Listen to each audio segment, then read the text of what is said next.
Hawk Roosting by Ted Hughes.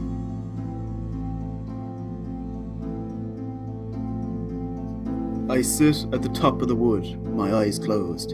Inaction, no falsifying dream, between my hooked head and hooked feet, or sleep and rehearse, perfect kills and eat. The convenience of the high trees, the air's buoyancy and the sun's ray are of advantage to me, and the earth's face upward for my inspection.